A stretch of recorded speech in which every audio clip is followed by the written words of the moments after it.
কালকে পয়লা বৈশাখ, কিন্তু জানো তো এবছর আমাদের কিচ্ছু কেনাকাটি হয়নি, না আমার সোনা পাপার জন্য কিছু কিনতে পেরেছি আর না নিজেদের জন্য। বড্ড মনটা খারাপ হয়েছিল যে এবছর পয়লা বৈশাখে একটা নতুন জামা হবে না। তো হঠাৎ করে প্ল্যান করে বললাম যে চলো বালির হাটে চলে যাই। শুনেছি প্রত্যেক সোমবারে বালির হাটে বালিতে একটা বিশাল বড় হাট বসে, সেখানে সব জিনিস একসঙ্গে পাওয়া যাবে আর জিনিসের দামটাও নাকি খুব কম। এসে তো দেখি বিরাট বড় হাট আর মারাত্মক পরিমাণে ভিড়। কিন্তু ব্যাপার হলো যেটা, এখানে জিনিসের দাম এমন কিছু কম নয়। আমাদের এখানেও হাটে যা দাম বা শেওড়াফুলি মার্কেট চত্বরেও যেরকম জিনিসপত্রের দাম, ওখানেও সেই সেম একই রেট। কোনো জিনিসের একটু যে অনেক কম দাম কিচ্ছু না, সেম একই রেট। কিন্তু কিনেছি অনেক কিছুই, হয়নি করতে করতে অনেক কিছু কেনা হয়ে গেছে। কিনে একদম টায়ার্ড। অনেক বড় হাট তো, ঘুরতে ঘুরতে পুরো হাঁপিয়ে গেছি একদম।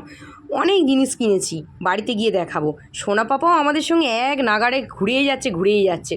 তো এই দেখো কত ব্লাউজ নিয়েছি, একটা ছাপা শাড়ি নিয়েছি, একটা ওর ফুল প্যান্ট, বাবুর জন্য এই জামা প্যান্টের সেটটা নিয়েছি, আরও দুটো স্যান্ডো গেঞ্জি নিয়েছি বাড়িতে পরার জন্য, নিয়েছি একটা টেবিলের ক্লথ, অনেকগুলো বালিশের ওয়ার, একটা পেটিকোট, আর সাথে নিয়েছি বড়মশাইয়ের জন্য দুটো গেঞ্জি, আর আমার একটা নাইটি নিয়েছি, কিন্তু ওটা আমাদের বাড়ির কাছ থেকেই নিয়েছিলাম অনেক দিন আগে। এই ছিল আমার পয়লা বৈশাখের কেনাকাটা।